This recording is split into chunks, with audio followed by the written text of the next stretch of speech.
Well, good day, everybody. Welcome back to the channel. I told you months ago that I was cutting down on my typewriter collection, and I have cut down. I think the last count was like 15 manual machines, maybe 4 electric or electronic, and 5 thermal typewriters. Well, we have another typewriter in the stable. Can you guess what it is? It's special. Stay tuned. Well, because of the COVID-19 lockdown, I hadn't been out to thrift stores in months. Some of them were closed for a long time.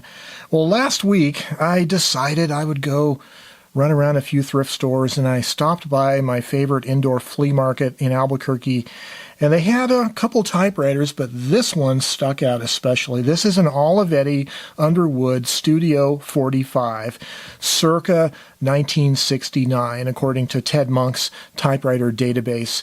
According to the database, these were made from 1968 to about 1973 or 74. So they're roughly the same vintage, I think, as like the Olivetti Valentines, and they have that kind of similar plastic-bodied modernist look to it. Of course, it's not red, it's teal. Turquoise, if you will. Since I'm from New Mexico, we'll call it turquoise. This is an interesting typewriter, and right now it's my only Olivetti typewriter in my collection. So I've had in my collection over the years 3 Lettera 22s and an Olivetti Underwood 21. 10 years ago, it was a lot easier to find better typewriters than it is now.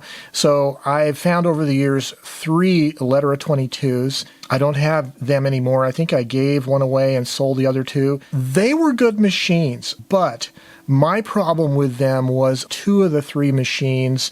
It had intermittent skipping issues, and this was back a decade or 8 years ago or whatever, when I wasn't quite as adept at repairing or servicing typewriters. And one of the challenges of those Lettera 22s was the escapement mechanism is buried deep in the machine, partially obscured by the tabulator bar system. And even in this machine, the escapement is not easy to see at all. You can't really see it directly. You have to use some indirect methods of degreasing and cleaning the escapements using lacquer thinner and then compressed air to try to get in there and get all the gunk out. So it's a real challenge if you're not skilled at totally disassembling and taking the carriage off of these machines, which I didn't want to get into. So the Lettera 22s were good machines. I found, actually, I like the touch of them. I did like the feel of them, but I think all of mine were pica-sized typefaces, and so I didn't really get along as well with the 10 character per inch typeface.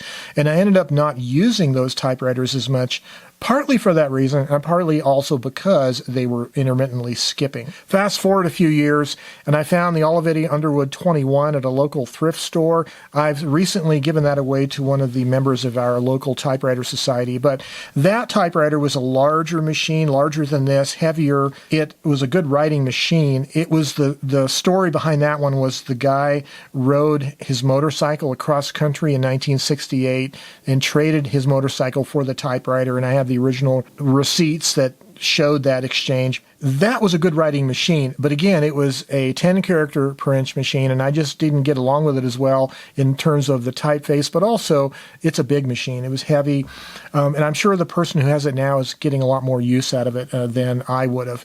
So those other machines, the Lettera 22 and the 21, were, I would say, probably a little bit better build quality than this. This is made in Barcelona, Spain.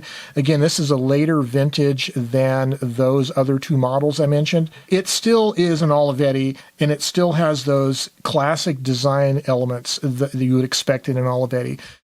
Well, there's no doubt about it. This is a handsome-looking typewriter. Look at the curves and the lines on that. I really like the kind of cylindrical shape to the ribbon cover. And you just pull it up from the side front corners and slip the ribbon cover out like that. This is the classic Olivetti style of ribbon cover that you would expect on the earlier Lettera 22 and Lettera 32. It has these hook-shaped little protrusions that go down into the little notches on the side there. So to put it back in, you want to put those little hooks in place in the back and then press it down. This is true of the Olivetti Underwood 21 and the Lettera 22s and 32s. And another thing that's indicative of the Olivetti design, of course, is the articulating carriage return lever. In this case, you store it on the side of the machine, kind of underneath the left carriage release lever like that. There's a little bit of wear here, evidenced on the front edge of this button, that someone has left it like this, and it's kind of cut in some notches in there. This typewriter, I did not get it with a case, but it did originally come in a case, but mine didn't have one. So this is a 1969 machine. Well, it's the late 1960s, and the first thing you notice about this machine is it does not have a number 1 key. This key up here is the margin release key, and this is kind of indicative of a lot of the Olivettis. They used an unlabeled margin release. At least the backspace key has the arrows, but margin release seems like they were always unlabeled. This one certainly has the plus and minus tabulator, so this is a full key set tabulator design, but at least it's labeled plus and minus. On the Olivetti Underwood 21 and the letters, they weren't really labeled as far as plus or minus, what direction it was. Of course, here's your shift and shift lock and space bar. So this is a standard American style keyboard, the older style missing the number 1, the 1 digit, which is interesting. As late as 1969, this would still be missing that. Standard half and quarter fraction, your cent and at symbol here, a plus and equals up here. Personally, I would have rather seen a number 1 and some other symbol and not have a plus and an equals. It's not really that useful to me, but that's just me. And of course, the bichrome setting is right here on the right, and the always interesting red tabulator button, right, for tabbing to the next tab stop, which is a classic Olivetti feature. On the right side of the body, you have a carriage lock. Push it down, and it is a physical lock, so it does protect your escapement. And on the right side, of course, you have your platen knob and your tension release for your feed rollers, and of course, your right-hand carriage release lever here. In the back, you're going to have your margin, push and slide for your margin. And I should point out that on the paper table, this one came with 2 little painted white dots. It looks like they're painted from the factory. As far as I can tell, they're too neat to be hand painted. Not really sure what those are. There is the paper guide right here. Now, this paper guide was a little loose, and so I had to put a little piece of cardboard underneath it to make it a little more, so it wouldn't move quite as easily. Here is your left margin setting and your margin scale right here. So you might notice, since this goes up to 102, this is not a pica machine. This is actually more like 11 characters per inch. A European standard probably is actually metric. Anyway, now this is one of the things I really love about this machine, is the paper support. Look at that. Isn't that cool? Yes, they both go down like that. When you flip this lever, it pulls up like that. That is so elegant. I really appreciate that. So all the body panels are plastic, with the exception of this back panel here, where the paper finger is at, and this is painted metal. And it's just not quite exactly the same color. It's just a little bit different, and it's not as shiny. There's a few scratches like you might imagine on painted metal over the years. Okay, so on the left of the carriage, you have your left platen knob, and you have a infinite clutch variable for your line spacing, and this is a permanent adjustment, so you can push it and adjust your line spacing. And when you refeed paper into the machine, you can readjust it for a previous typing if you want to realign it. For instance, left-hand carriage release lever. And now we get to the line spacing selector. It goes 0, 1, 2, 3. The 0 position is a temporary disconnect of the line spacing ratchet, but if you put it back to one of the numbered ones, it goes back to the old ratcheting that it was at before. So the line spacing selector, besides the 0, it's labeled 1, 2, and 3. You might think that's 1 line, 2 lines, and 3 lines. Well, is it, in fact? Well, the way you check it is put it on 1 line, and then operate the carriage return lever, and notice how many clicks there are. This one makes 2 clicks. Well, that indicates this is a half line spacing machine. What that means is if you put it on the 2 setting, it makes 3 clicks. So that's not really 2 line, that's 1.5 line 3/2. And if you put it on the 3 setting, 1, 2, 3, 4, 4 clicks, which is 2-line spacing. I found this to be true with all the Olivetti typewriters that I've ever owned that said 1, 2, and 3. They were actually 1, 1.5, and 2-line spacing. Now, for me, that's not a problem because I actually happen to like 1.5 line spacing. I think it's a really elegant spacing solution. Okay, now underneath the back of the carriage, this row of little pins that protrudes, those are the pins for your tabulators. So when the pins are protruding out the back, those particular positions are set for the tab. When they're flush and not sticking out the back, they have been cleared. And to set the tab, you move the carriage to the position you want a tab to be at, and you push this to the plus side.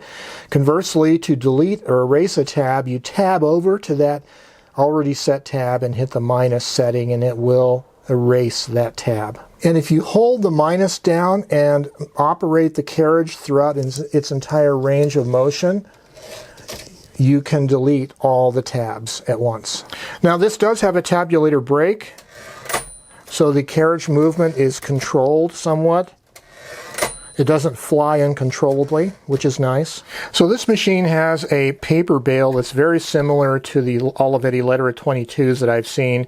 It has a scale on the front that corresponds to the scale back on the paper table, and it has these grooved metal rollers. And it does a pretty good job of keeping the paper flat against the platen. And speaking of which, the platen on this one, of course, is somewhat hard, but it's not as bad as some machines I've seen, but it is getting there. The machine also has 2 plastic kind of card guides or guides that indicate the print position. And this one, the left one, the inside part of it is broken off a little bit, and that becomes a problem when I am using half-sized, narrower sheets of paper, because the corner of the piece of paper can get hung up on this and curl over. So if that's the case, I usually try to put this roller here next to the edge of the paper to keep it flat so it doesn't get hung up on this edge here. But these are brittle and fragile like a lot of machines of this era. It has a little hole right here for putting a pen or pencil in for making lines. You can operate the carriage horizontally to draw horizontal lines or vertically to draw vertical lines. This uses the Olivetti spools and nut system, and this machine did come with the original metal Olivetti spools, and I currently have the original ribbon and the spools in a baggie, and here I'm using some plastic universal replacement spools that have a wide hole that allows you to use Olivetti nuts on them.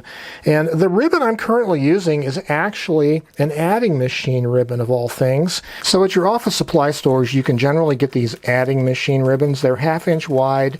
They come in a smaller size spool, and they're not the full 16 yards long, but they're inked really nice and heavy. They work pretty well for typewriters that have a kind of a fainter imprint, maybe caused by a worn platen. But this is what I'm using in this typewriter here. I just re-threaded the ribbon onto bigger spools, and then I had to crimp on some eyelets for the end of ribbon system, which, since we're talking about it, let's talk about that. The end of ribbon system on the Olivetti, so that the ribbon threads off the left spool around this guide roller and through the little forked guide back here, goes across through the vibrator and through the forked guide here onto the roller on the right side and back here. And those 2 forked guides flip left and right to do the reversing action. The ribbon vibrators on these Olivettis is interesting. So there is a rotating point right here, and that's the pivot point. Instead of it raising up straight, it kind of pivots toward the right like that. Very simple and elegant. One thing I did notice, however, is the metal brackets that hold these 2 plastic card guides in place, if they get bent a little bit so the card guide is sticking out a little bit too far from the platen, it'll interfere with this metal card guide in the middle, and that'll in turn interfere with the ribbon vibrator. It'll rub. The vibrator will rub on that wire guide. So make sure that those mounting brackets for these two plastic guides underneath the machine are bent so that the guides are firmly or closer to being against the rubber platen, not so far out. Threading up the ribbon is actually pretty easy, just a standard little slots like that. Easy to get them in there. And this is a segment shift or basket shift machine. So this right here is your touch adjustment selector. There's a spring down here that it pulls on, which pulls in turn on the universal bar. But that's the firmest touch up there. There's a middle position, and then there's a lower position. Actually, that's the lower, middle, and upper. So there are 3 positions. And for this machine, again, I like it in the highest setting. It works a little bit better for me. So earlier I talked about the little finger on the back of the ribbon cover that has to go underneath this lip here.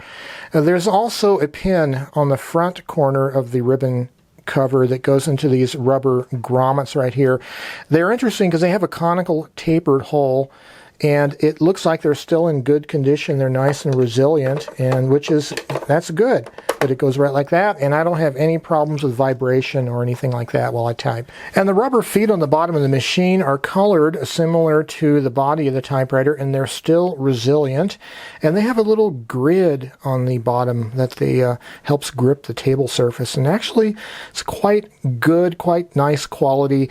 And you might also notice, since we're looking at the bottom here, there are some design elements that are kind of carried through to the rest of the typewriter, from the logo on top to this square gridded foot to these little rounded corner square openings to the square molding right here. It's all kind of a unified modernist kind of design. And here is that wonderful modernist Olivetti logo, and I love this kind of rectilinear with rounded corners kind of aesthetic on all the body panels. It's just a really nice unified style. The screws that come out of the 2 front feet that are toward the front of the typewriter are these shoulder screws, whereas the screws that come out of the back of the typewriter are not shoulder screws, but they have a washer on them like that. Okay, after you get the 4 foot screws off, you want to take off these 4 screws underneath the front frame of the typewriter, and they come out at a kind of a 45-degree angle relative to the bottom like that. And next you're going to want to remove these 2 screws on the side of the front face, where the front face attaches to the side panel.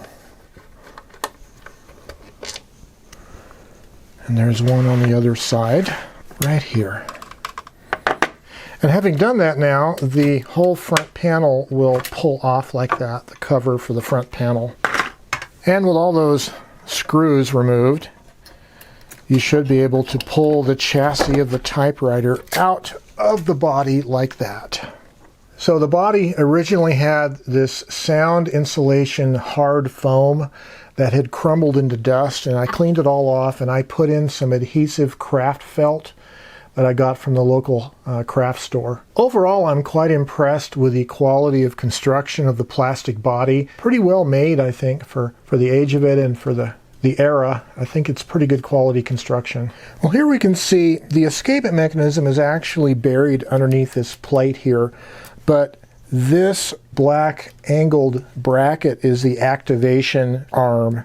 And so the space bar via this linkage here trips the escapement by pushing on it here. And then the keys themselves, when you type a key, the linkage pushes this plate here, which is articulated.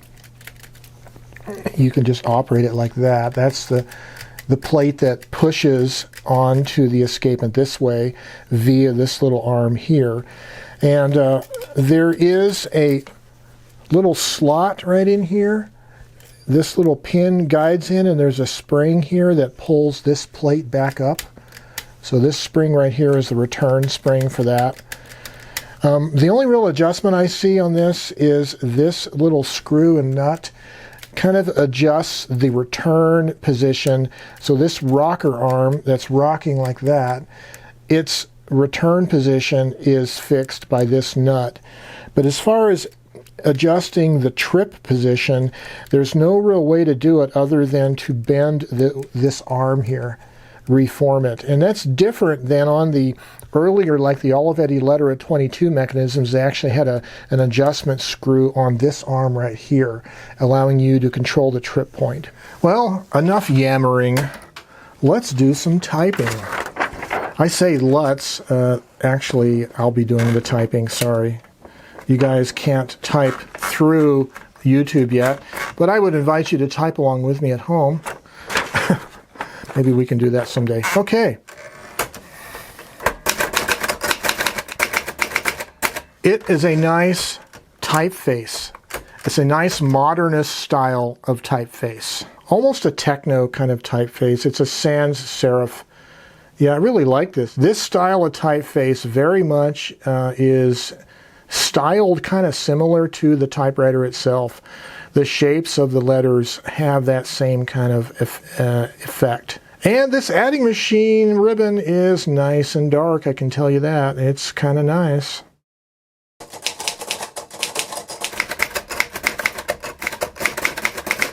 Well, it took me a long time to clean this machine. There was a lot of embedded grease and hardened lubricants and ink everywhere in the machine.